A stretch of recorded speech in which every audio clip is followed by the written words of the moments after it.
Durante el desayuno, mi nieto de 6 años levantó la mirada de su cereal y dijo, «Daddy hace algo raro con tu coche después de que te vas». Esas palabras quedaron suspendidas en el aire. Traté de mantener la voz tranquila. «¿Qué quieres decir, cariño?» Entonces pronunció 4 palabras que me salvaron la vida. «Toca los frenos». «¿Desde dónde estás viendo hoy?» Deja tu ubicación en los comentarios y no olvides darle like y suscribirte. Ahora, déjame llevarte al momento en que todo comenzó. Estaba sentada en la cocina impecable de mi nuera Sara, con una taza de café que se enfriaba entre mis manos, mientras mi mundo se derrumbaba. 3 meses antes, creía tener la vida perfecta. Mi nombre es Donna Jenkins, tengo 58 años, y vivía en los suburbios de Milwaukee con mi esposo Brad, con quien llevaba 22 años de matrimonio. Teníamos nuestras rutinas, una vida tranquila, las cenas familiares de los domingos con mi hijo Tyler, su esposa Sara y mi pequeño nieto Kyle. Enseñé tercer grado durante 30 años antes de retirarme la primavera pasada. Brad trabajaba en la gestión de obras, con un ingreso estable y buenos beneficios. No éramos ricos, pero vivíamos cómodamente. Tyler era mi hijo de mi primer matrimonio. Fui madre soltera cuando Brad llegó a nuestras vidas. Él crió a Tyler desde los 8 años, fue más padre para él que su propio padre biológico. Tyler lo llamaba Dad, y Kyle lo conocía como Grandpa Brad. Durante 22 años fuimos una verdadera familia. Pero últimamente, Brad se comportaba extraño, más atento de lo normal, casi demasiado preocupado por mi forma de conducir. Tal vez debería seguirte hasta el supermercado, decía. Estos caminos de invierno pueden ser peligrosos. También había empezado a insistir en acompañarme cada mañana hasta mi coche cuando iba al centro de alfabetización donde hacía voluntariado. Me parecía dulce, un gesto protector. Qué ingenua era. Aquel martes por la mañana, las palabras inocentes de Kyle me golpearon como un martillo. Los niños ven todo, ¿verdad? Notan los detalles que los adultos pasamos por alto, porque no imaginan que alguien a quien aman pueda hacerles daño. ¿Qué tipo de cosas toca, Kyle?, pregunté con voz suave, mientras mi corazón latía con fuerza. Se mete debajo y usa herramientas, dijo. Muy calladito. Luego se limpia las manos y vuelve a entrar. Sara estaba ocupada llenando el lavavajillas, sin prestarle mucha atención. Trabajaba como higienista dental y tenía citas temprano. Tyler ya se había ido a su trabajo en la compañía eléctrica. Solo estábamos Kyle y yo, y el peso de sus palabras. ¿Daddy hace eso muchas veces?, pregunté. Kyle asintió con seriedad. Cada vez que vienes, después de que te vas, él sale con su linternita. Sentí la sangre volverse hielo. Brad había estado a solas con mi coche muchas veces últimamente, la semana pasada, cuando fui al cumpleaños de Tyler, y el fin de semana anterior, cuando cuidé a Kyle. Todas esas veces, Brad me acompañó hasta el coche, me abrazó, me despidió con esa mirada de preocupación que yo había confundido con amor. Terminé el desayuno sin mostrar mi miedo. Cuando llegó la hora de irme, besé a Kyle, temblando mientras tomaba mi bolso y mi chaqueta. Maneja con cuidado, Donna, gritó Sara desde la cocina. Como siempre. Siempre lo hago, respondí, aunque esas palabras ya no sonaban igual. En el camino de entrada, me quedé mirando mi Honda Civic con la llave en la mano, demasiado asustada para entrar. ¿Y si Kyle tenía razón? ¿Y si Brad había hecho algo con los frenos? El camino a casa eran 15 minutos de calles curvas y colinas empinadas. Entonces recordé algo que me hizo doblar las rodillas. Brad tenía un seguro de vida sobre mí por $2 millones. Marqué el número de mi mecánico desde el auto, con las manos temblando. Ray Patterson había revisado mi coche por 8 años. Si alguien podía decirme la verdad, era él. Ray, soy Donna Jenkins. Ray, necesito que veas mi coche de inmediato. Creo que algo anda mal con los frenos. ¿Qué tipo de problema, Mrs. Jenkins? ¿Hace ruidos? ¿El pedal se siente blando? Creo que alguien los manipuló.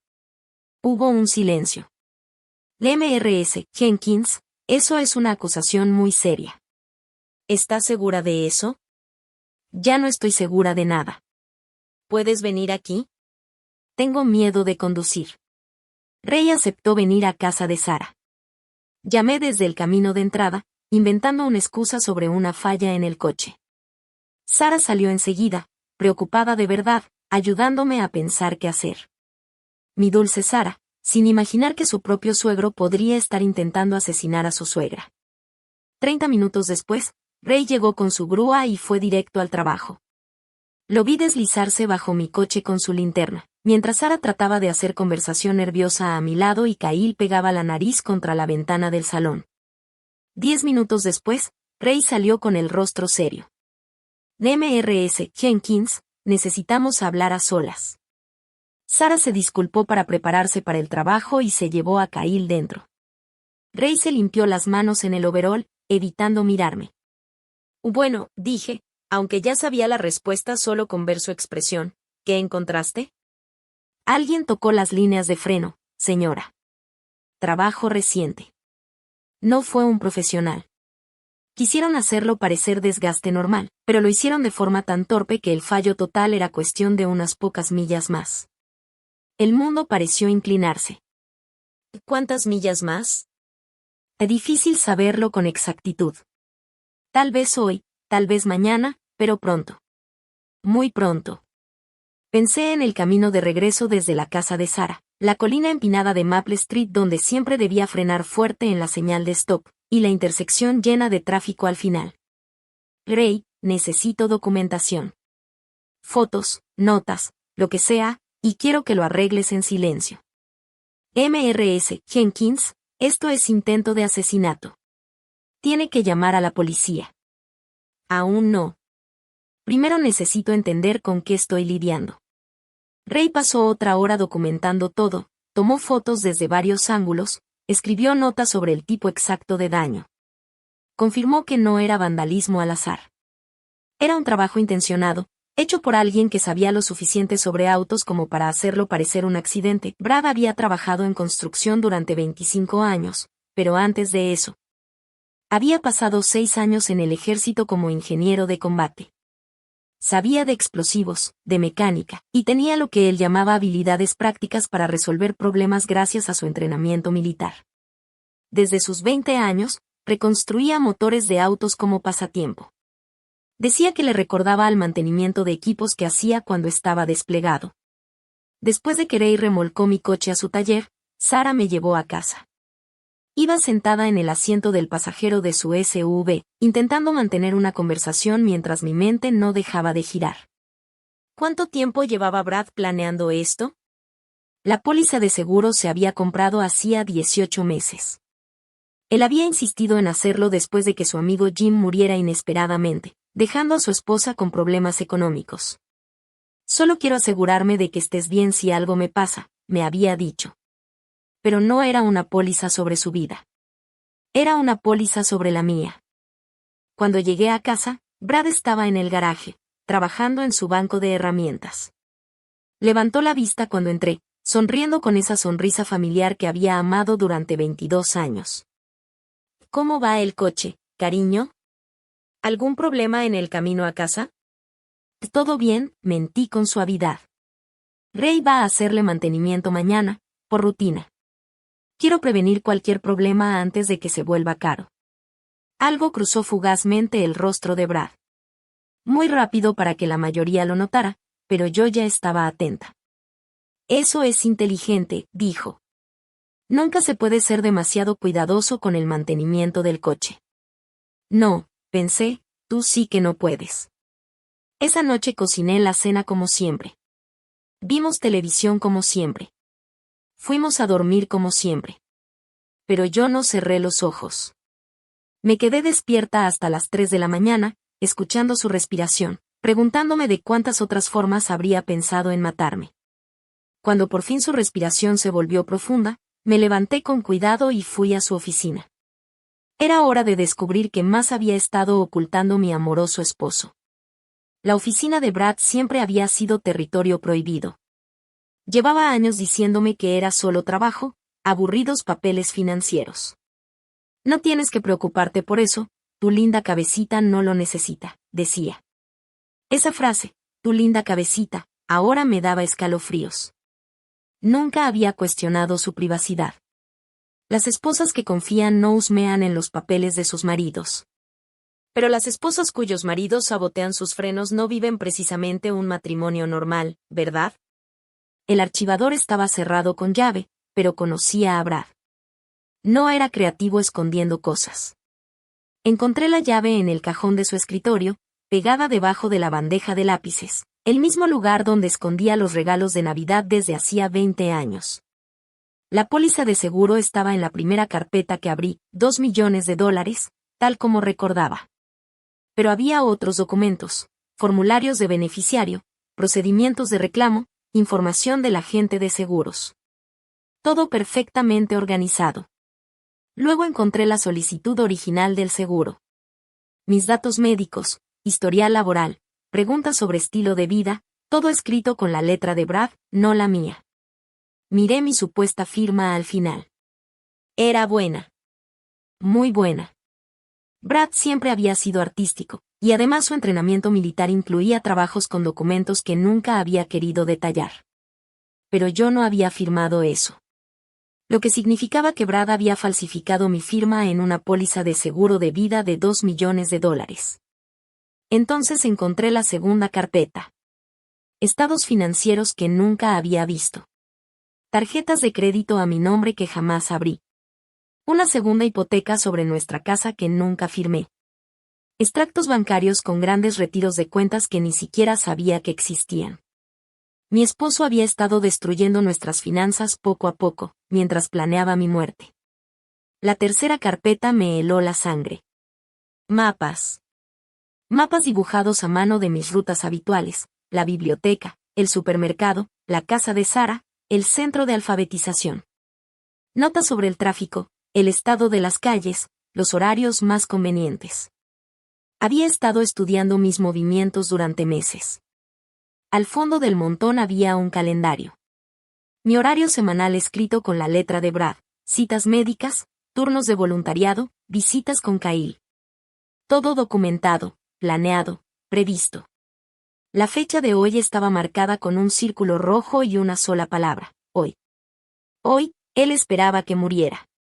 Después de salir de casa de Sara, bajando por Maple Street, justo donde los frenos saboteados fallarían en el peor momento. Fotografié todo con mi teléfono, las manos temblando tanto que tuve que repetir varias veces cada toma. Luego lo dejé todo exactamente como estaba, cerré el archivador con llave y regresé a la cama. Brad seguía dormido, respirando tranquilo a mi lado.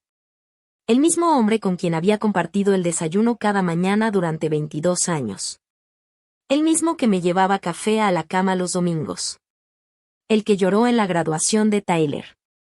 El mismo hombre que había pasado meses planeando mi asesinato.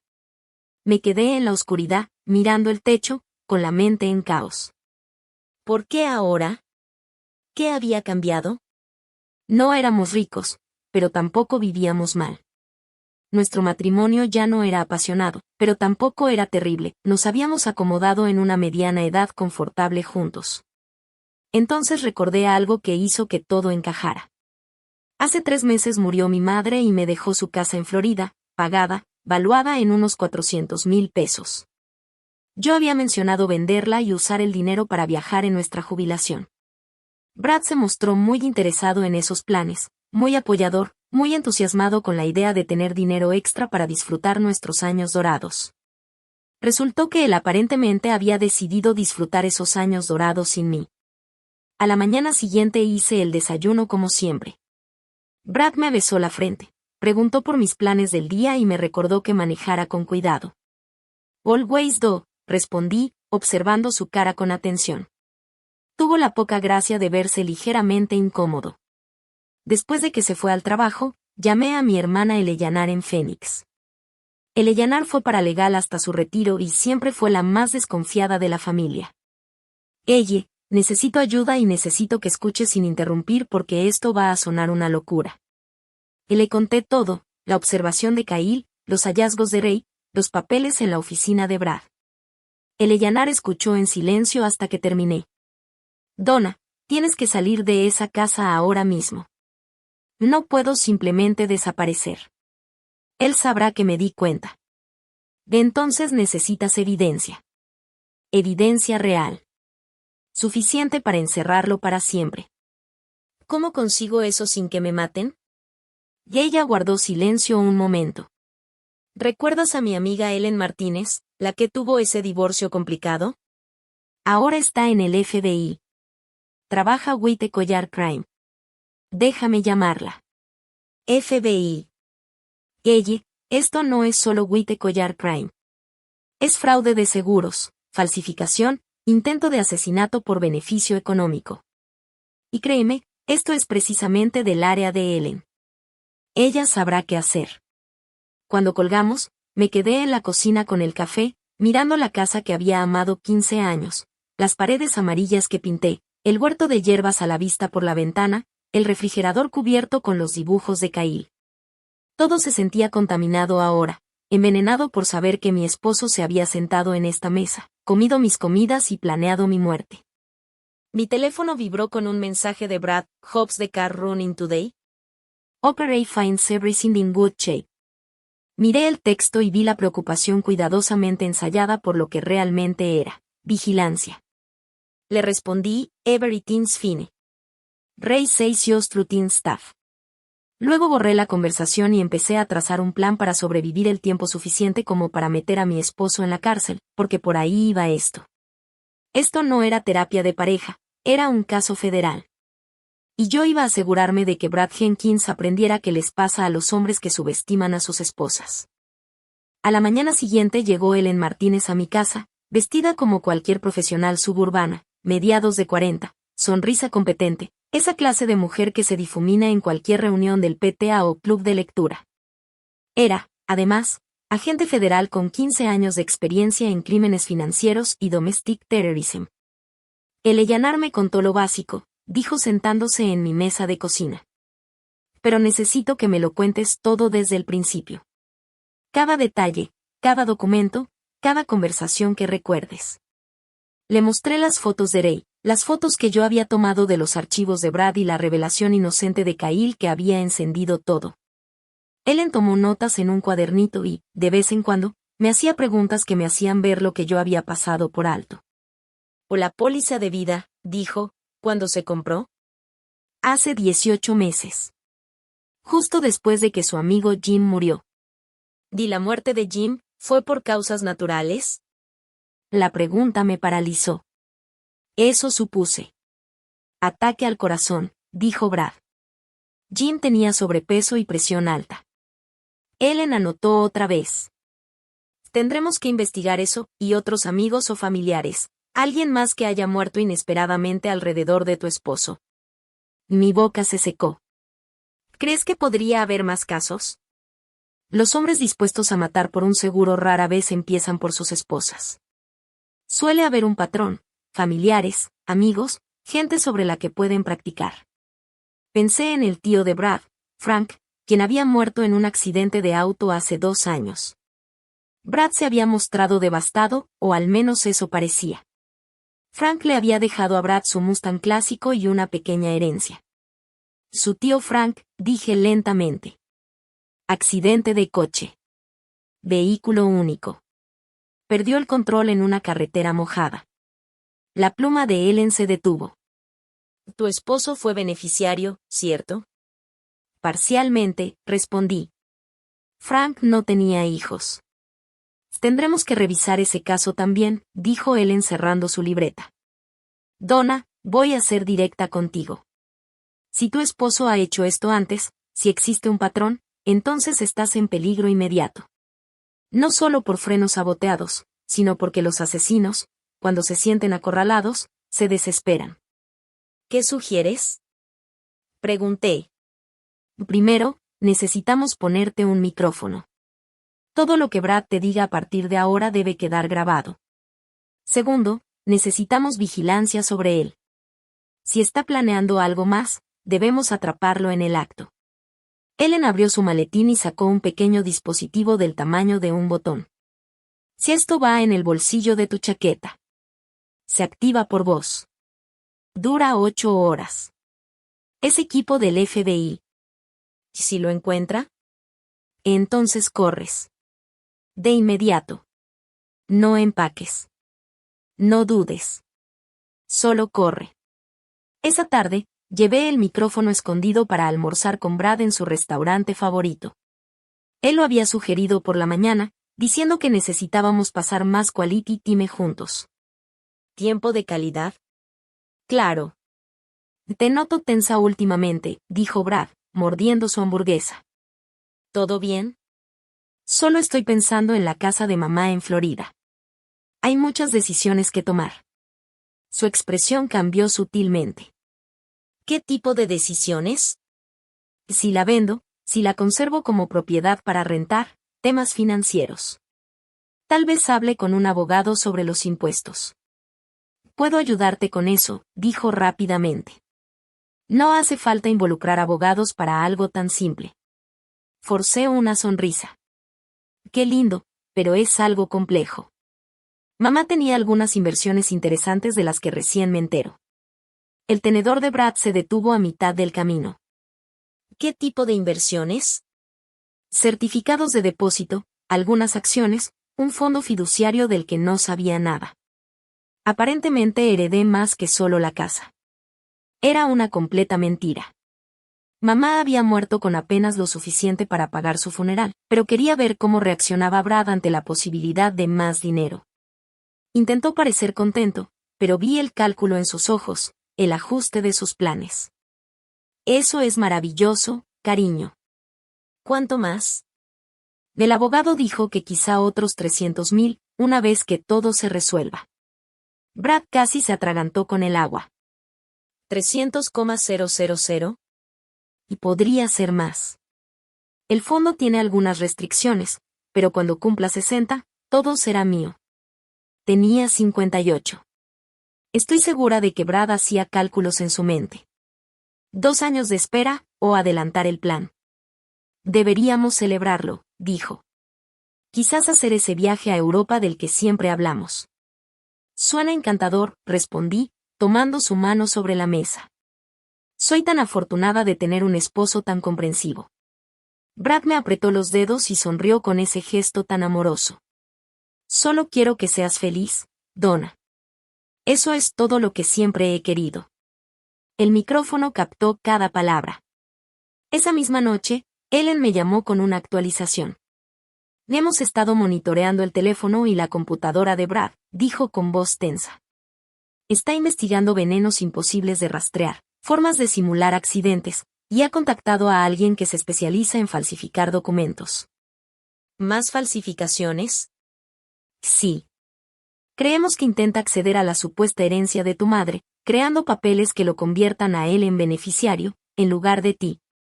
Me dejé caer pesadamente en la silla, sintiendo el peso real del peligro que me rodeaba. ¿Cuánto tiempo llevaba planeando esto? Según la evidencia digital, al menos 2 años, tal vez más. Donna, hay algo más, dijo Ellen. Hicimos verificaciones sobre las otras muertes en el círculo de Brad, su tío Frank, su amigo Jim, y su antiguo socio Gary, de hace 3 años. Gary murió de cáncer. Y Gary murió de un envenenamiento que se presentó como cáncer, continuó. Los síntomas son casi idénticos si usas la combinación correcta de químicos. El pasado militar de tu esposo incluía entrenamiento en guerra química. Sabría exactamente qué compuestos usar. El estómago se me revolvió. ¿Cuánta gente ha matado? Pregunté. Aún no lo sabemos, contestó Ellen. Pero creemos que tú no ibas a ser su primera víctima. Ibas a ser su mayor pago. Después de que Ellen se fue, me quedé en la cocina mirando el huerto de hierbas donde Brad plantaba tomates cada verano. Siempre se había mostrado tan orgulloso de esos tomates, tan conocedor del tipo de tierra y fertilizantes. Fertilizantes que, en manos de quien sabe lo que hace, pueden convertirse en venenos. Y aparentemente él sí sabía. Llamé a Eleanor. Necesito hacerte una pregunta y quiero que pienses bien antes de responder. ¿Qué pasa? ¿Recuerdas aquel verano, hace 3 años, cuando nos visitaste y te pusiste enferma? Pensamos que fue una intoxicación alimentaria. Silencio. Donna, ¿qué estás diciendo? Estuviste enferma semanas después de volver a casa. Perdiste 7 kilos. Tu médico no supo qué fue. ¿Crees que Brad me envenenó? Creo que Brad estaba practicando.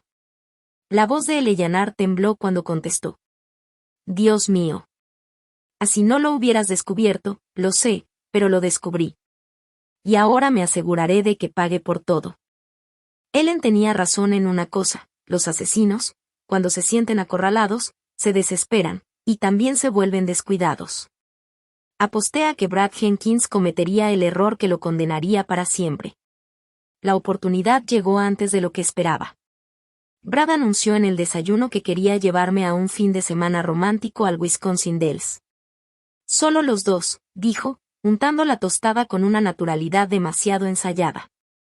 Podríamos quedarnos en ese bed and breakfast que te gustaba, el que tiene chimenea en cada habitación. Sonó encantador, pero todos mis instintos gritaron peligro. ¿Para cuándo lo pensabas? Pregunté. Este fin de semana. Ya hice las reservas. Por supuesto que las había hecho. Lugar remoto, habitaciones aisladas, probablemente pagos en efectivo sin mucha huella. Apostaría mi póliza de seguro a que Brad había buscado el sitio perfecto para un accidente trágico. Llamé a Ellen en cuanto Brad se fue al trabajo. ¿Quiere llevarme este fin de semana?, le dije. Un bed and breakfast aislado a 3 horas de casa. Perfecto, contestó Ellen, y mi estómago se hundió. Perfecto, Donna. Él va a intentar matarte. Sí, dije. Y nosotros estaremos listos para él. Donna, esta es nuestra oportunidad para atraparlo infraganti con pruebas abrumadoras, dijo Ellen. Si lo arrestamos ahora, un buen abogado podría lograr una reducción de cargos. Pero si lo sorprendemos intentando un asesinato, con tú como víctima prevista, no estarás sola. Tendremos agentes alrededor de la propiedad.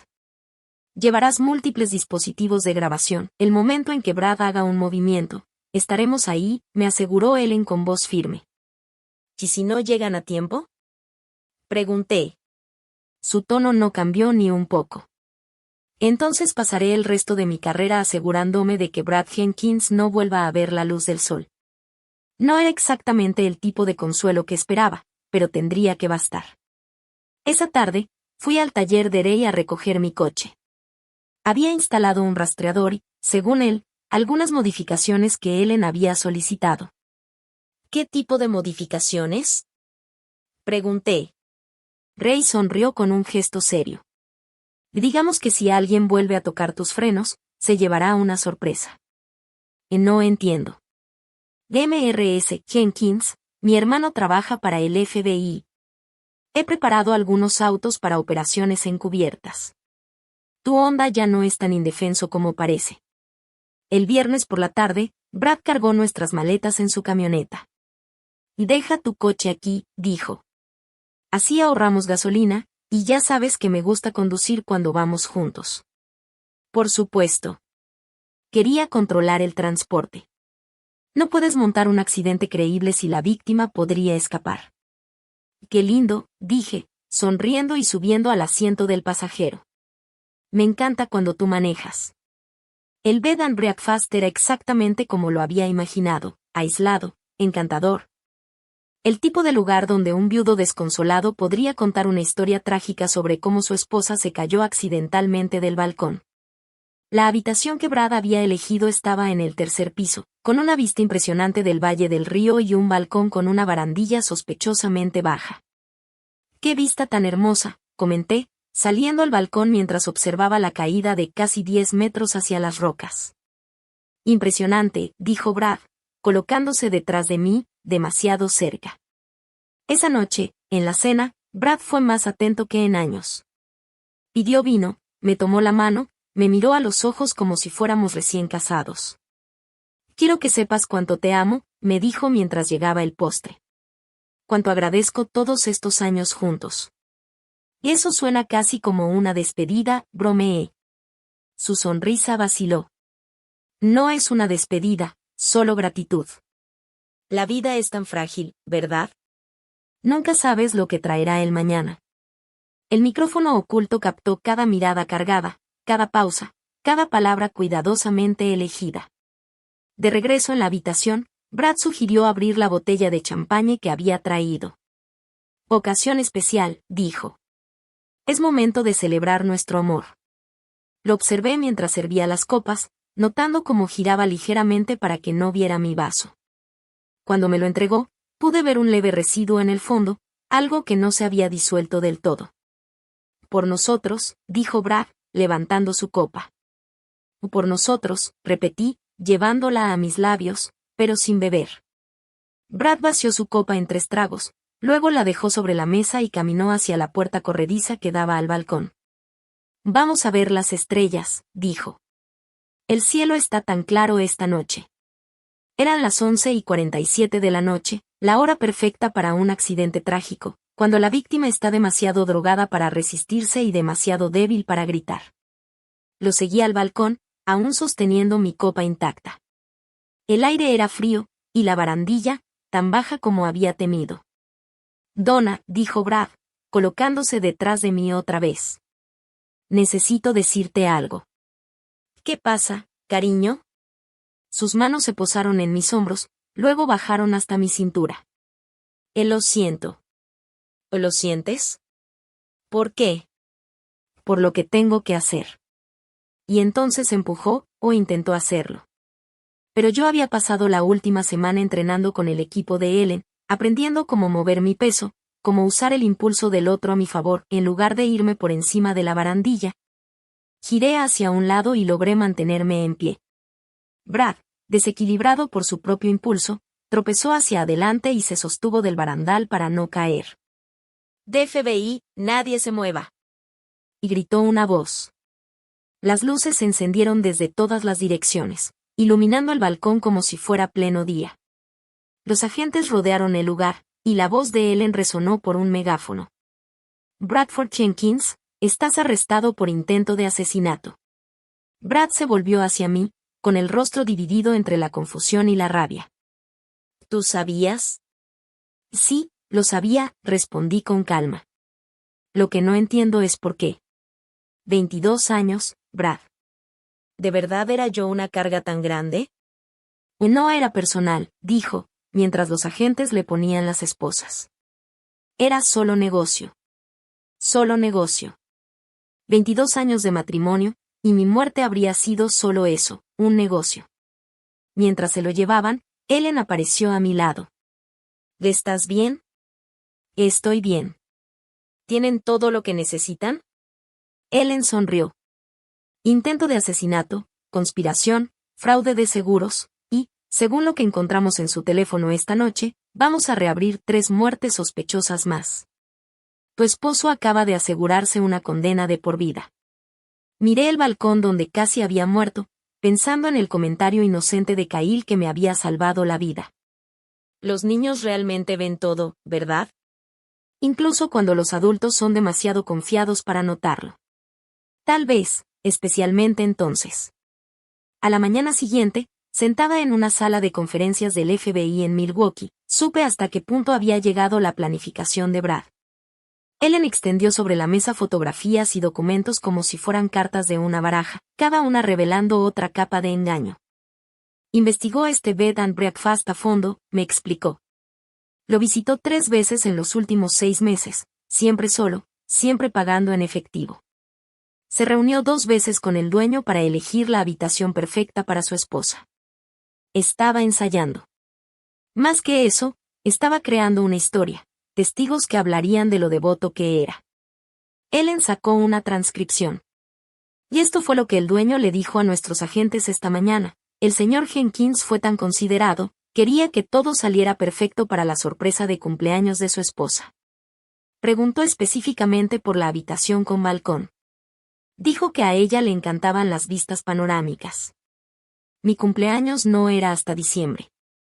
Y estábamos en septiembre. ¿Y las otras muertes? Pregunté. El tío Frank, los demás. La expresión de Ellen se volvió sombría. Frank Jenkins murió en un accidente de auto, pero el mecánico que examinó los restos encontró evidencia de manipulación en los frenos. Similar a lo que pasó con tu coche, solo que más elaborado. Tu esposo estaba aprendiendo, mejorando su técnica. ¿Y Jim? Pregunté, sintiendo un nudo en la garganta. James Morrison murió aparentemente de un infarto, pero vamos a exhumar el cuerpo para hacer pruebas toxicológicas. ¿Y Gary? Gary Patterson, su socio, murió de lo que parecía cáncer, pero los síntomas coinciden con ciertos patrones raros de envenenamiento.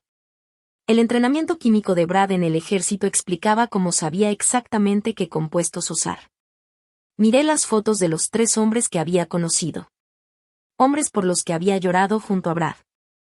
¿Desde cuándo crees que lo hace? Por los registros financieros que encontramos, quizá desde hace una década, respondió Ellen. Pequeñas cantidades al principio, practicando falsificaciones, estudiando venenos, perfeccionando accidentes.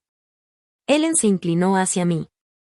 Donna, tu esposo no era solo un asesino. Era un asesino en serie, especializado en eliminar a las personas que confiaban en él. La habitación se sintió helada, a pesar del cálido sol de septiembre. ¿Quiere llenar? Cuando se enfermó aquel verano. Y la estamos trayendo a Milwaukee esta tarde, dijo Ellen. El equipo médico del FBI quiere hacerle pruebas. Si quedan rastros de lo que Brad le dio, añadiremos intento de asesinato a los cargos. En ese momento, el agente Davis, compañero de Ellen, entró a la sala con una laptop en la mano. La búsqueda en la casa de los Jenkins había terminado. Tienes que ver esto, dijo Davis mientras abría su laptop. En la pantalla aparecieron fotos de una habitación oculta en nuestro sótano. Detrás de una pared falsa, que yo jamás había notado, había un laboratorio completo, equipos de química, libros de referencia sobre toxicología, y notas detalladas sobre docenas de venenos y sus efectos. Que esto es el trabajo de 10 años, comentó Davis. Tu esposo estudió el asesinato como si fuera un hobby, como quien colecciona estampillas. Había archivos de cada persona que Brad había matado o intentado matar, fotos, información personal, detalles de la relación, y algo que él llamaba protocolos de eliminación. Cada archivo tenía horarios de práctica, cronogramas y planes de respaldo. Mi archivo tenía casi 8 centímetros de grosor. Ha estado planeando tu muerte por 2 años, dijo Ellen con voz baja. Desde que tu madre fue diagnosticada con cáncer y él se dio cuenta de que podrías heredar propiedades. Pero cambió los planes cuando le hablaste del fondo fiduciario falso. Exacto, añadió Davis. Encontramos sus planes revisados. Originalmente, iba a esperar hasta tu cumpleaños número 60, para hacer que pareciera una caída accidental en casa. Pero cuando pensó que había más dinero involucrado, se volvió codicioso. Davis abrió otro archivo. Hay algo más. Brad no trabajaba solo. En la pantalla aparecieron correos entre Brad y alguien llamado M. Stevens. Eran intercambios detallados sobre falsificación de documentos, adquisición de venenos y pagos por servicios profesionales. ¿Quién es M. Stevens? Pregunté.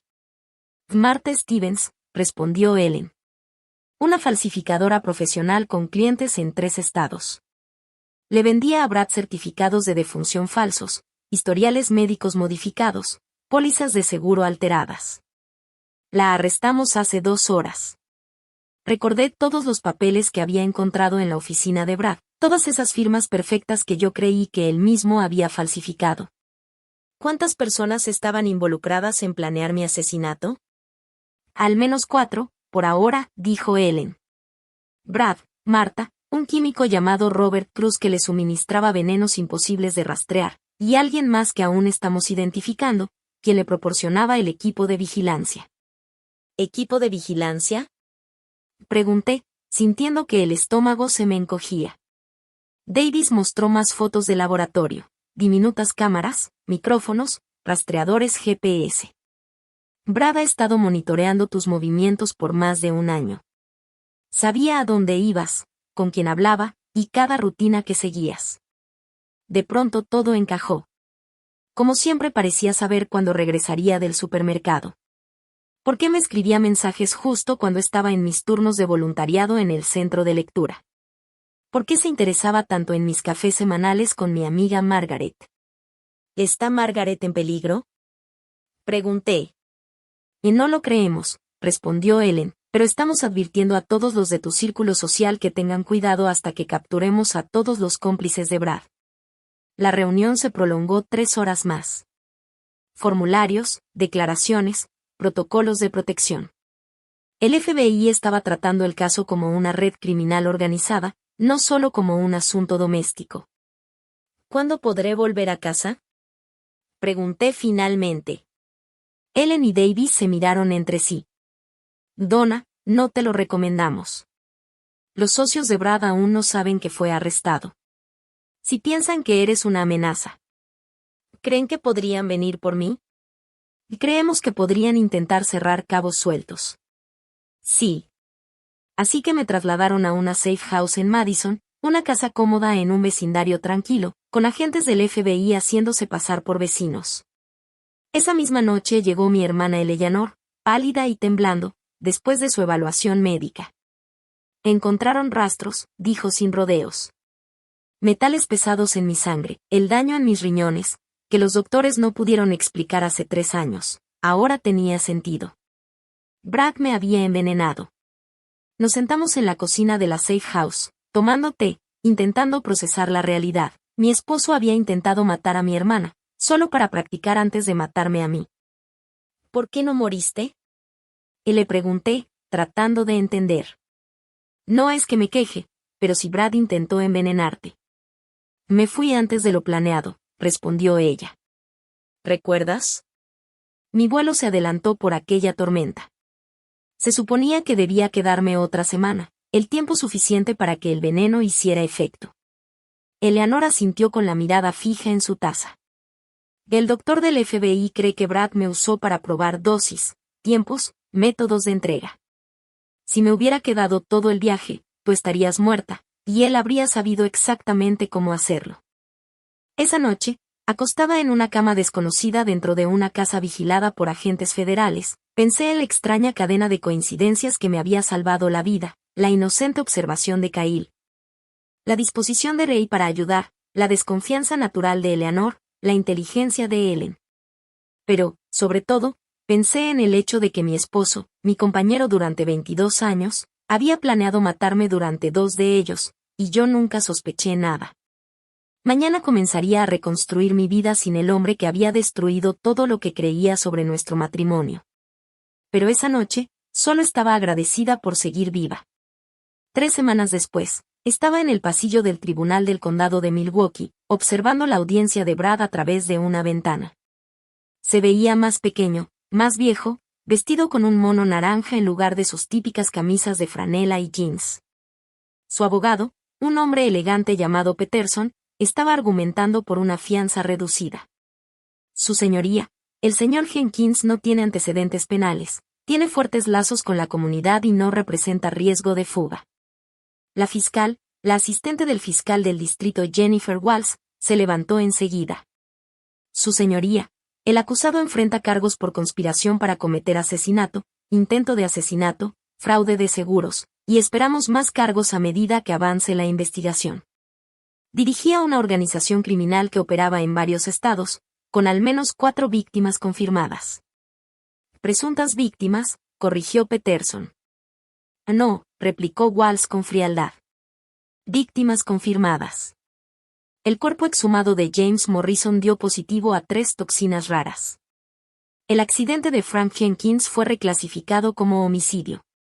Los registros médicos de Gary Patterson muestran un patrón de envenenamiento coherente con un plan sistemático de asesinato de 2 años. La jueza, una mujer severa llamada Harriet Blackwood, revisó los documentos frente a ella. Señor Peterson, dijo con voz firme, su cliente está acusado de operar lo que equivale a un esquema de asesinato por lucro. La fianza queda denegada. Los hombros de Brad se hundieron. Giró hacia la galería, buscando rostros hasta encontrar el mío. Por un instante, nuestras miradas se cruzaron a través del vidrio. Su expresión mostraba confusión, como si realmente no entendiera cómo su plan perfecto se había derrumbado. Yo no sentí nada. Ni rabia, ni tristeza, ni alivio. Solo un vacío extraño, donde alguna vez existieron 22 años de amor. Después de la audiencia, Ellen me llevó a la oficina del FBI para otra sesión de declaraciones. La investigación había crecido mucho más de lo que jamás imaginé. Marta Stevens está cooperando, me dijo Ellen mientras caminábamos por el edificio. Ha entregado documentación sobre más de 30 certificados de defunción falsos, pólizas de seguro modificadas y registros médicos alterados. La operación de Brad era mucho más grande de lo que pensábamos. ¿30 personas? Pregunté. No, 30 casos, aclaró Ellen. Algunos clientes tenían varias víctimas. En realidad, era un negocio de consultoría para asesinatos. En la sala de conferencias, el agente Davis había montado una enorme línea de tiempo que cubría toda la pared. Nombres, fechas, lugares, todo conectado por hilos de colores, como una escena de serie policial. Brad empezó en pequeño, explicó Davis. Fraude de seguros, falsificación de documentos, ayudando a gente a fingir su propia muerte por dinero. Pero hace unos 5 años, pasó al asesinato por encargo. ¿Y quién lo contrataba? En su mayoría, esposos o esposas que querían eliminar a su pareja sin hacerlo ellos mismos. Brad ofrecía la experiencia, la planificación, la ejecución. Los clientes mantenían una negable responsabilidad. Él señaló un grupo de casos en Wisconsin y Minnesota. Y creemos que fue responsable de al menos 12 muertes en los últimos 5 años. Siempre aparentando accidentes. Siempre con pagos de seguros significativos. ¿Y qué lo llevó a querer matarme a mí? Yo no le estaba pagando nada. Tú no eras una clienta, respondió Davis. Eras un caso de prueba. Brad estaba desarrollando nuevos métodos, perfeccionando sus técnicas. Tu muerte le habría dado dinero, y también un ejemplo de éxito para su sistema. Miré la línea de tiempo. Mi nombre estaba al final, con la fecha de hoy marcada en rojo. El punto final de una década de progresión, desde pequeños fraudes hasta asesinatos en serie. ¿Cuántas personas estarían vivas hoy si Kyle no hubiera visto a Brad debajo de mi auto? Imposible saberlo, dijo Ellen. Pero encontramos pruebas de que Brad ya planeaba su próxima consulta. Una mujer en Minneapolis cuyo esposo quería verla muerta. ¿Y qué pasó con ella? Está a salvo. Arrestamos al esposo esta mañana, acusado de conspiración para cometer asesinato. Durante los días siguientes, la historia dominó las noticias locales. Asesino en serie suburbano descubierto gracias a su nieto. El FBI desmantela red de asesinatos por encargo. Mujer de Milwaukee escapa de complot mortal de su esposo. Dejé de leer los artículos después de que el tercer reportero me llamó afortunada. Afortunada. Como si descubrir que tu marido era un asesino en serie que llevaba 2 años planeando tu muerte fuera una bendición. Tyler y Sarah estaban devastados. Habían amado a Brad, confiado en él completamente, lo habían recibido en su familia sin dudar. Saber que había planeado asesinar a la madre de Tyler mientras jugaba a ser abuelo de su hijo, rompió algo muy profundo en ellos. Y no dejo de pensar en todas las veces que estuvo solo con Kyle, me dijo Sarah durante una visita a la Safe House. Todas las veces que se ofreció a cuidarlo, a llevarlo al parque, ¿y si su interés no era tan inocente? Intenté tranquilizarla. Kyle nunca estuvo en peligro. Ellen, que estaba presente, intervino con voz firme. Según nuestro análisis de perfil, su padrastro político actuaba solo por motivos económicos. Los niños no suelen tener seguros de vida ni herencias. No representaban ningún valor para su operación. Fue un consuelo frío, pero al menos era un consuelo. 2 meses después del arresto de Brad, me encontraba en la sala de estar de lo que solía ser nuestra casa, revisando mis cosas bajo la supervisión del FBI. Todo era evidencia hasta que terminara la investigación, pero me permitieron recoger algunos objetos personales, recuerdos que aún significaban algo en medio de todo lo perdido. Recogí una foto del día de nuestra boda. Brad y yo parecíamos increíblemente jóvenes y felices. Donna, de 25 años, vestida de encaje blanco. Brad, de 27, con un smoking alquilado. Ambos creyendo que estábamos empezando una vida de cuento de hadas. ¿Te la llevas o la dejas?, preguntó Ellen, notando mi duda. Déjala, respondí, dejando la foto sobre la repisa. Esa mujer ya no existe. La mujer que había surgido del intento de asesinato de Brad era más fuerte, más sabia y mucho más desconfiada de las personas que parecían demasiado buenas para ser verdad. También estaba más enojada de lo que esperaba. No con Brad necesariamente, él era lo que era, un depredador que había escondido su verdadera naturaleza detrás de una máscara de normalidad suburbana. Estaba enojada conmigo misma, por haber sido tan confiada, tan ingenua, tan ciega ante las señales que debieron haber estado ahí desde el principio. Ellen pareció leer mis pensamientos. No te culpes por no haberlo visto. Los psicópatas son expertos en manipular. Estudian el comportamiento humano y lo imitan a la perfección. No fuiste tonta por confiar en él, fuiste humana. La estupidez humana casi me mata. La bondad humana te mantuvo viva, respondió ella con calma. Notaste la observación de Kyle porque prestas atención a los niños. Llamaste al mecánico porque confías en tus instintos. Cooperaste con nosotros porque crees en la justicia. Esas son buenas cualidades, Donna. No dejes que la maldad de Brad te haga desconfiar de tu propia bondad. Fácil decirlo. Ella no fue quien durmió 22 años al lado de un hombre que planeaba su asesinato. Pero mientras caminaba por la casa recogiendo los restos de mi antigua vida, entendí que Ellen tenía razón en algo, seguía viva. El plan de Brad había fallado por completo. Y había algo profundamente satisfactorio en ese hecho. Algo que se sentía muy parecido a una victoria. El juicio comenzó una fría mañana de febrero, 4 meses después de mi casi asesinato en Wisconsin Dells. Me senté en la primera fila de la sala, con el traje azul marino que había comprado especialmente para ese día. Brad entró esposado, con el cabello más gris y el rostro más delgado de lo que recordaba. Parecía lo que realmente era, un hombre cuyo mundo cuidadosamente construido se había derrumbado. La declaración inicial de la fiscalía fue devastadora. La fiscal adjunta Walls presentó toda la conspiración con precisión quirúrgica, usando gráficos, líneas de tiempo y fotografías para mostrar el alcance de los crímenes de Brad. Señoras y señores del jurado, dijo Walls, esto no es un crimen pasional. No fue un momento de debilidad. Esta es la historia de un hombre que pasó más de una década construyendo un negocio alrededor del asesinato, que convirtió el matar en una empresa sistemática y rentable. Mostró fotografías de las víctimas de Brad, Frank Jenkins sonriendo en una barbacoa familiar. James Morrison en la boda de su hija. Gary Patterson sosteniendo a un nieto recién nacido. Cada foto fue seguida por imágenes de la escena del crimen, informes de autopsia, pruebas de cómo Brad había terminado con sus vidas.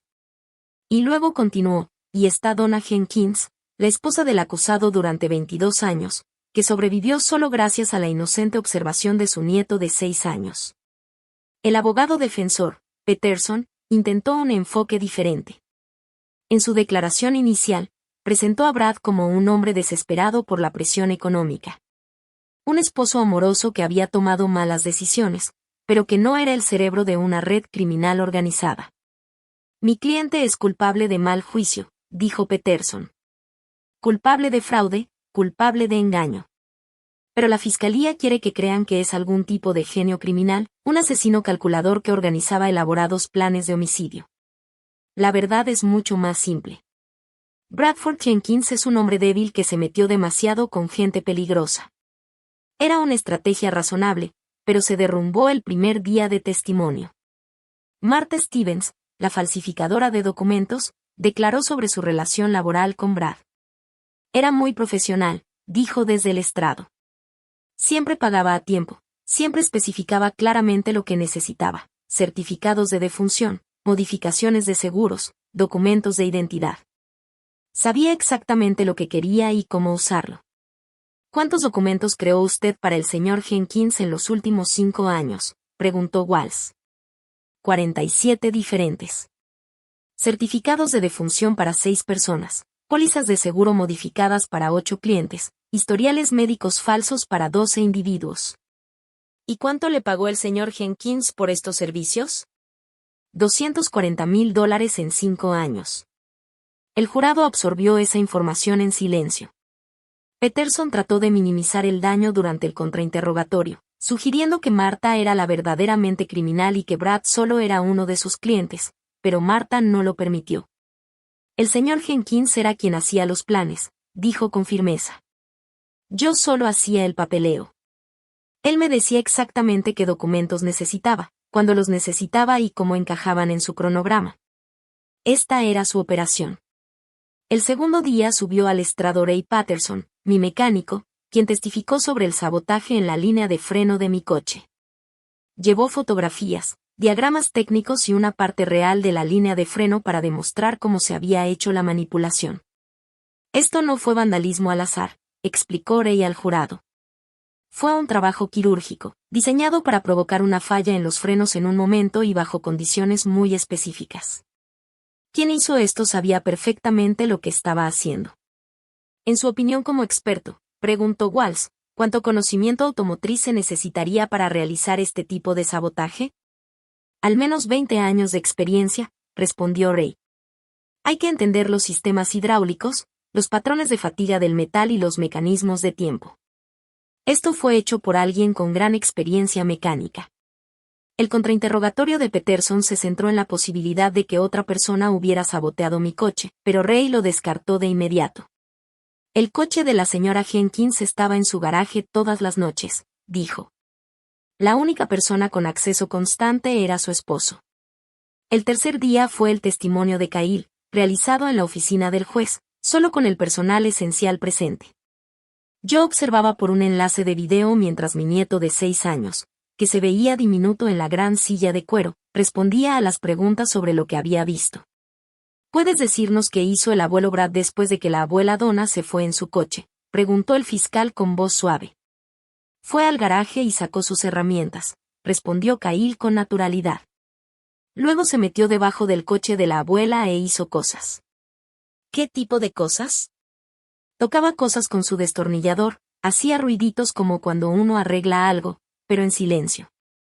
¿El abuelo Brad sabía que lo estabas mirando? Kyle negó con la cabeza. Serio, se suponía que debía estar tomando una siesta, pero en lugar de eso, miraba por la ventana. Incluso a través del enlace de video, podía ver el impacto que el testimonio de Kyle tenía en el jurado. No era un testigo preparado ni alguien con una agenda oculta. Era solo un niño contando lo que había visto, con esa claridad honesta que solo los niños tienen. El cuarto día, testificó el equipo forense del FBI sobre la evidencia encontrada en nuestro laboratorio del sótano. El agente Richardson, especialista principal en forense, guió al jurado a través de las fotografías del cuarto donde Brad planeaba sus asesinatos. Esto representa aproximadamente 10 años de investigación sistemática, explicó Richardson. Encontramos archivos detallados de 37 personas diferentes, notas completas sobre interacciones entre venenos, tablas de tiempo para simular diferentes tipos de accidentes y algo que parecía un calendario de prácticas para perfeccionar distintas técnicas de asesinato. ¿Calendarios de práctica?, preguntó Walsh. Sí. El acusado llevaba registros detallados de sus sesiones de prueba, cuando experimentaba con venenos en animales de laboratorio, cuando practicaba la falsificación de documentos o cuando ensayaba cómo entrar en vehículos para colocar dispositivos de rastreo. Era una preparación metódica para actividades criminales. El contrainterrogatorio de Peterson sonaba cada vez más desesperado. Agente Richardson, ¿no es posible que mi cliente estuviera escribiendo ficción criminal, que estos no fueran planes reales de asesinato, sino ejercicios creativos de escritura? Richardson lo miró con un desprecio apenas disimulado. Señor Peterson, la ficción creativa de su cliente resultó en 6 muertes confirmadas y un intento de asesinato. Si esto era literatura, era una ficción mortalmente realista. El quinto día, me tocó testificar a mí. Walsh me había preparado a fondo para ese momento, pero al sentarme en el estrado y mirar al jurado, sentí todo el peso de lo que me había traído hasta allí. Señora Jenkins, comenzó Walsh, ¿cuánto tiempo estuvo casada con el acusado? 22 años. Durante ese tiempo, ¿alguna vez sospechó que su esposo estaba involucrado en actividades criminales? No. Brad parecía el hombre más normal del mundo. Confiable, predecible, incluso aburrido. Iba al trabajo, volvía a casa, veía televisión, cuidaba su jardín. Si alguien me hubiera dicho hace un año que mi esposo era un asesino en serie, me habría reído. ¿Qué cambió?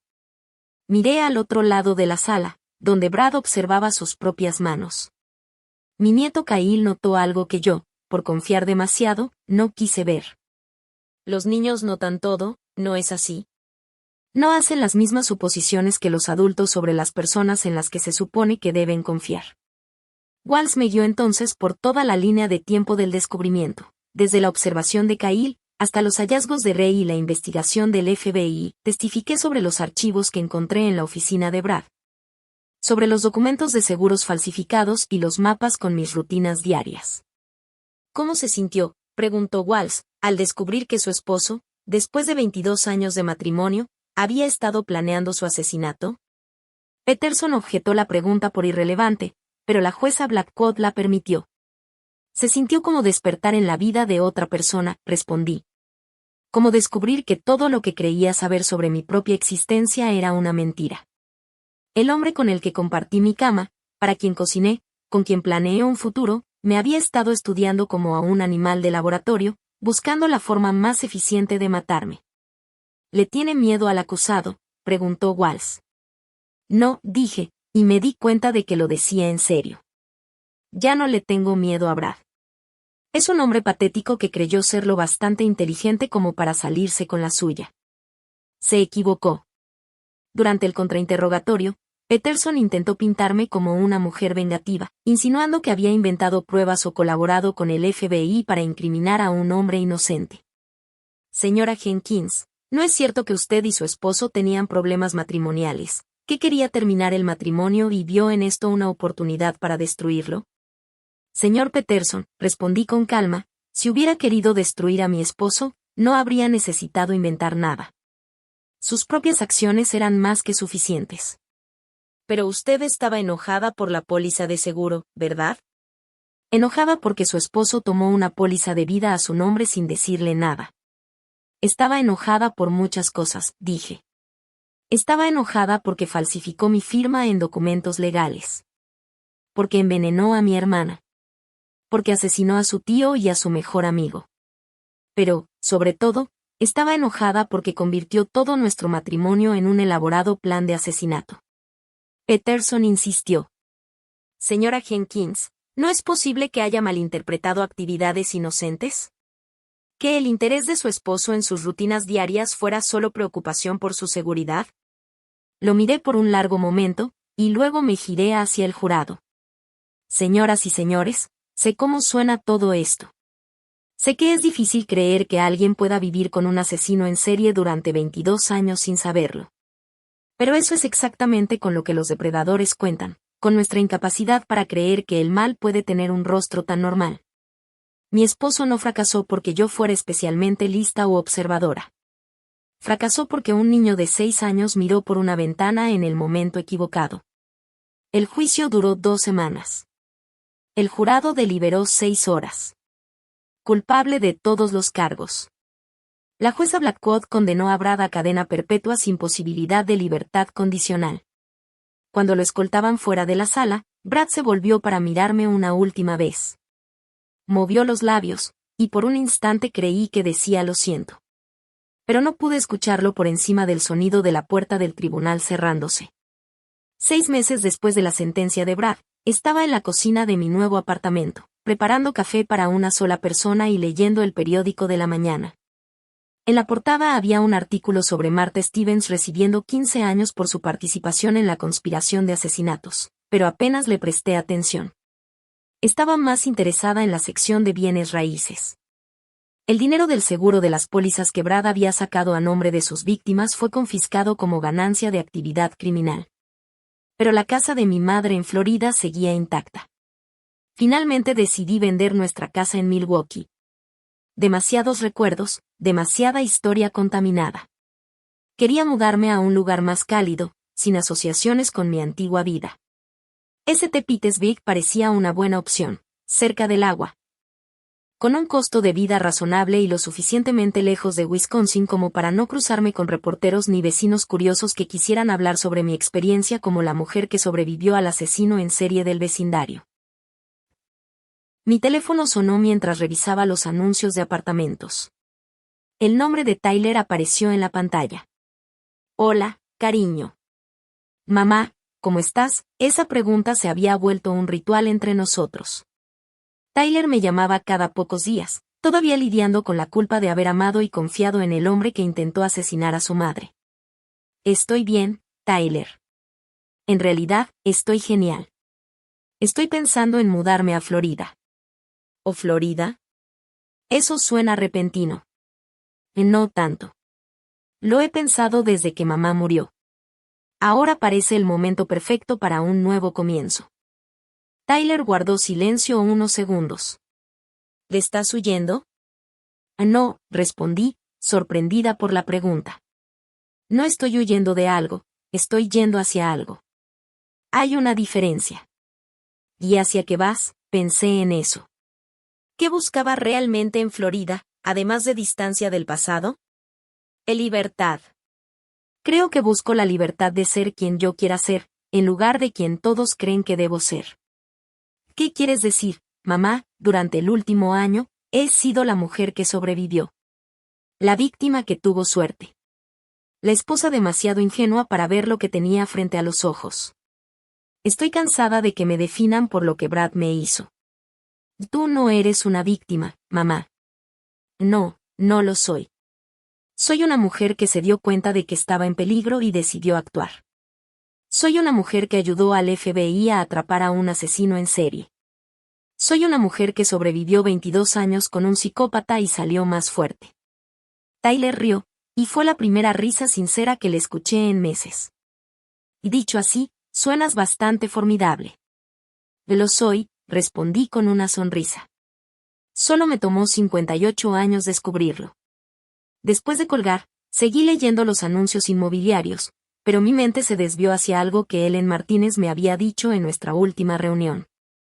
¿Alguna vez has pensado en escribir un libro?, me había preguntado.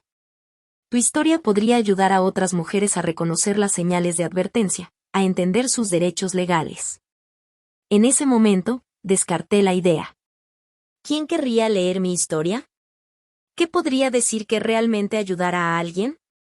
Pero sentada en mi apartamento, pensando en mudarme a Florida, en empezar de nuevo, en construir una vida desde cero, comprendí que Ellen podía tener razón. No necesariamente sobre escribir un libro, pero sí sobre ayudar a otras mujeres. Pensé en todas las esposas, hijas y madres que podrían estar viviendo su propia versión de Brad. Hombres que parecían amorosos y normales en apariencia, pero que ocultaban algo terrible bajo la superficie. Mujeres que, como yo, confiaban demasiado y no veían las señales hasta que casi era demasiado tarde. Saqué mi laptop y comencé a escribir. Durante el desayuno, mi nieto de 6 años levantó la vista de su cereal y dijo algo que me salvó la vida. 3 horas después tenía 5 páginas. Una semana después, 20. Un mes después, el esquema de algo que quizás podría convertirse en un libro. Pero, más importante aún, tenía un propósito. El timbre sonó una tarde de martes en noviembre. Abrí la puerta y encontré a una mujer joven, de unos 30 años, retorciendo nerviosamente su anillo de matrimonio. ¿Usted es Donna Jenkins?, preguntó con la voz temblorosa. La mujer a la que no pudo terminar la frase. La mujer cuyo esposo intentó matarla, sí, esa soy yo. ¿En qué puedo ayudarte? Me llamo Lisa Chen, dijo. Leí sobre su caso en el periódico. Creo que mi esposo podría estar planeando algo parecido. La invité a pasar, le preparé un café y la escuché. Son cosas pequeñas, me explicó. Su repentino interés por mis rutinas diarias, preguntas sobre mi póliza de seguro de vida, y comentarios extraños sobre lo fácil que sería su vida si yo no estuviera para preocuparme por nada. Todos dicen que estoy paranoica, que imagino cosas. Pero cuando leí sobre su caso, sobre lo normal que parecía su esposo, ¿cómo se llama tu esposo, David? David Chen. Trabaja para una compañía de seguros. Sentí un escalofrío recorrerme la espalda. Lisa, ¿alguna vez tu esposo te ha pedido firmar papeles sin leerlos? ¿Ha hecho comentarios sobre tu testamento o tus beneficiarios? El rostro de Lisa se volvió pálido. ¿Cómo lo supiste? Tomé mi teléfono y llamé a Ellen Martínez. Ellen, soy Donna. Estoy con una mujer llamada Lisa Chen. Su esposo trabaja en seguros y ha estado haciendo preguntas sospechosas sobre su póliza de vida. Ellen llegó a mi apartamento en menos de una hora. 2 días después, el FBI puso a David Chen bajo vigilancia. Una semana más tarde, fue arrestado por conspiración para cometer asesinato y fraude de seguros. Lisa estaba a solo 3 días de sufrir una caída accidental por las escaleras que habría terminado con su vida y le habría dejado a David $500,000 en dinero del seguro. El caso salió en las noticias nacionales. La víctima de un asesino en serie ayuda a salvar a otra mujer. El FBI desmantela un segundo intento de asesinato con la ayuda de una sobreviviente. Esta vez acepté dar entrevistas. ¿Qué fue lo que le hizo reconocer las señales en el caso de Lisa?, preguntó un reportero. La experiencia, respondí. Una vez que vives con un depredador, una vez que entiendes cómo operan, desarrollas instintos. Aprendes a reconocer los patrones. ¿Cree que hay más mujeres en la misma situación? Lo sé. El FBI estima que los intentos de asesinato doméstico relacionados con seguros están gravemente subreportados. La mayoría tiene éxito porque las víctimas no se dan cuenta del peligro hasta que ya es demasiado tarde. ¿Qué consejo le daría a las mujeres que podrían estar viviendo algo parecido? Miré directamente a la cámara. Confíen en sus instintos. Si algo se siente mal, probablemente está mal. No ignoren sus presentimientos solo porque la persona que las amenaza es alguien que aman. El amor no significa ser ingenua frente al peligro. Y si no están seguras, llamen a alguien. Llamen a la policía. Llamen al FBI. Llámenme a mí, si hace falta. Pero no intenten enfrentarlo solas. La entrevista se transmitió un jueves. Para el viernes, había recibido más de 200 correos electrónicos de mujeres describiendo comportamientos sospechosos en sus esposos o novios. Ellen y yo pasamos todo el fin de semana revisándolos, identificando los casos que necesitaban atención inmediata. 7 mujeres fueron trasladadas a casas seguras. 4 hombres fueron arrestados. Y 2 intentos de asesinato fueron detenidos antes de que pudieran llevarse a cabo. Fue entonces cuando entendí lo que iba a hacer con el resto de mi vida. No me estaba mudando a Florida para esconderme de mi pasado. Me estaba mudando a Florida para construir algo nuevo sobre la base de todo lo que había vivido. Tal vez un negocio de consultoría, o una organización sin fines de lucro, algo que ayudara a las mujeres a reconocer cuando estaban en peligro y les diera las herramientas para protegerse. Pensé en Kyle, aquel niño cuya inocente observación había cambiado todo. Los niños ven lo que los adultos no pueden ver, porque no tienen ideas preconcebidas sobre cómo debería comportarse la gente. Quizás esa era la clave, enseñar a las mujeres a mirar sus relaciones con la claridad de un niño, sin los filtros del amor o la confianza que pueden cegarlas frente al peligro. Llamé a un agente de bienes raíces en St. Petersburg e hice una oferta por un pequeño edificio de oficinas cerca de la playa. Era hora de empezar a salvar vidas, en lugar de solo sobrevivirlas. Un año después, me encontraba en la soleada sala de conferencias de la Donna Jenkins Foundation for Domestic Safety, observando a Lisa Chen hablar frente a un grupo de 20 mujeres cuyos esposos habían sido arrestados por distintos intentos de asesinato. Hace 6 meses pensé que me estaba volviendo loca, dijo Lisa desde el frente del salón. Mi esposo era tan cariñoso, tan atento con mi bienestar. Pero cuando empecé a notar cosas extrañas, las preguntas sobre mi seguro, su repentino interés por mi rutina diaria, me convencí de que solo estaba siendo paranoica. Las mujeres del público asintieron, entendiendo perfectamente. Todas habían pasado por algo parecido. Todas habían sentido ese conflicto entre el amor y el instinto de supervivencia, entre creer en alguien y temerle al mismo tiempo. Pero Donna me enseñó, continuó Lisa, que la paranoia y los instintos de supervivencia a veces son exactamente lo mismo. Aprender a confiar en lo que veía, en lugar de en lo que quería creer, me salvó la vida. Después de la reunión, salí al balcón de nuestro edificio frente a la bahía de Tampa. Miré el agua, dejando que el aire cálido me ayudara a procesar todo lo hablado ese día. La fundación había crecido más de lo que jamás imaginé cuando me mudé a Florida. Ahora teníamos 12 empleados a tiempo completo, exagentes del FBI, trabajadoras sociales, Abogadas defensoras y asesoras financieras. Nuestra línea de ayuda recibía más de 100 llamadas por semana. Habíamos ayudado a las autoridades en 15 estados a identificar y detener intentos de asesinato doméstico. El trabajo era tan gratificante, y tan doloroso como lo había imaginado. Mi teléfono sonó. En la pantalla, el nombre de Tyler, como cada martes y viernes en nuestras llamadas semanales. Hola, cariño, dije sonriendo. ¿Cómo está mi nieto favorito? Kyle está genial, respondió. De hecho, te llamo por él. Quiere contarte algo. La voz de Kyle sonó por el altavoz, llena de emoción y orgullo. Abuela Donna. Le conté a mi maestra cómo te salvé la vida, y ahora quiere que hable frente a toda la clase sobre prestar atención cuando algo parece raro. Eso suena maravilloso, cariño.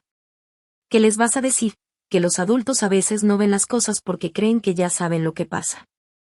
Pero los niños notamos todo, porque todavía no sabemos qué es lo normal. De la boca de los niños. Kyle acababa de resumir, sin saberlo, la filosofía central de todo lo que enseñábamos en la fundación. Kyle, le dije con una sonrisa, tienes toda la razón. A veces, no saber qué es lo normal es exactamente lo que te hace lo bastante inteligente como para ver el peligro. Después de colgar con Tyler y Kyle, me quedé en el balcón, observando cómo los barcos de pesca regresaban al puerto mientras el sol se ocultaba sobre la bahía. Mi vida en Florida era exactamente lo que había soñado. Un trabajo con propósito, clima cálido, independencia, y la satisfacción de haber convertido mi peor experiencia en algo que ayudaba a otras mujeres a sobrevivir situaciones parecidas. Pero lo mejor no era el trabajo ni el clima. Lo mejor era la mujer en la que me había convertido. La antigua Donna Jenkins era demasiado confiada, hasta el punto de la ingenuidad. Demasiado complaciente, hasta el borde de la autodestrucción. Tan amorosa que no veía lo que tenía delante. Pasó 22 años casada con un asesino en serie sin sospechar nada. La nueva Donna Jenkins era diferente. Era mucho más difícil de engañar. Hacía preguntas, pedía pruebas, y confiaba más en su instinto que en sus emociones. Había construido todo un proyecto para enseñar a otras mujeres esa misma claridad instintiva que le había salvado la vida. Mi asistente, Rebecca, asomó la cabeza por la puerta del balcón. Donna, hay una llamada en la línea 2. Es la agente del FBI, Martínez. Quiere hablar contigo sobre un caso en Michigan. Ellen Martínez se había convertido no solo en una colaboradora frecuente, sino también en una gran amiga. La fundación trabajaba con agencias de todo el país, ofreciendo asesoría en casos que parecían implicar intentos de asesinato doméstico. Pásala a mi oficina, le dije, recogiendo mis cosas de la mesa. Ellen, ¿qué está pasando en Michigan? 3 muertes sospechosas en el área de Grand Rapids, respondió ella. Todas mujeres casadas, todas con pólizas de seguro de vida importantes y esposos que tienen conocimientos de reparación automotriz. ¿Te resulta familiar? Muy familiar, contesté con un escalofrío. ¿Los esposos están conectados? Eso es lo que intentamos averiguar, dijo Ellen. La policía local cree que podría ser otro caso como el de Brad Jenkins. O bien un imitador, o alguien que aprendió estudiando tu caso. ¿Qué necesitas de nosotras? Tu experiencia con perfiles. ¿Podrías revisar los archivos y decirnos si ves los mismos patrones que tú viviste? 2 horas después, estaba revisando fotografías y reportes policiales que me hicieron estremecer.